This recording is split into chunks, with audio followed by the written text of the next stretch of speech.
Hey guys, Ferdie from Continuity here. Last time we've unveiled the Nike Air Max Plus Tiempo, and this time we have a collaboration sneaker, also hybrid sneaker. This is the Nike T90 Shox Magia SP. This is in collaboration with Maha Amsterdam.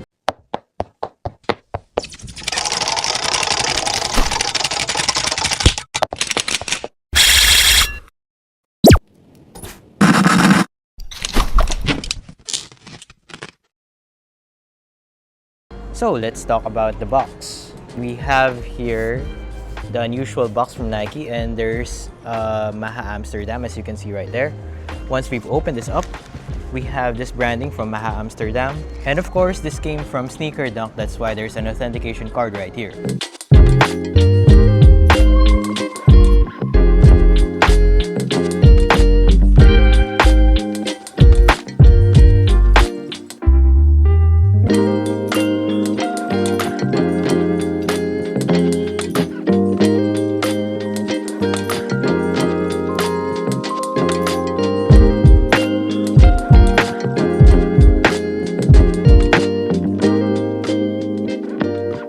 We have another set of extra laces here, so that's how it looks. You can see the aglets right there.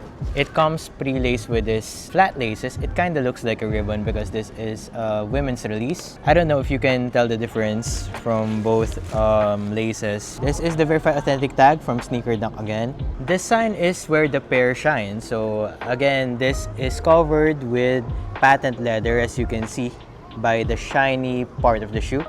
And of course, we have the metallic silver at the heel counter. Very cool, right? And then we have here the forefoot area, the lateral side with that mini swoosh, and of course, we have the medial side with that big swoosh. And the tongue, we have the Maha Amsterdam logo, as well as the insole, Nike and Maha Amsterdam. For the sock liner, they've incorporated leather details.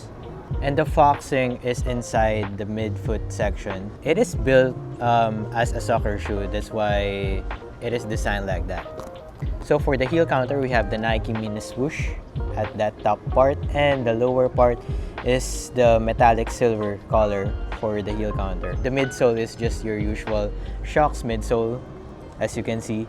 And at the front part, we have this foam material from Nike. Not to mention the Boss logo, Nike the Boss logo at the front. For the outsole, it's just your usual Total 90 outsole with Nike Shox. Hybrid sneaker, as I've said. We've already talked about the design details of this one and also the materials. Now it's time for the on-feet look.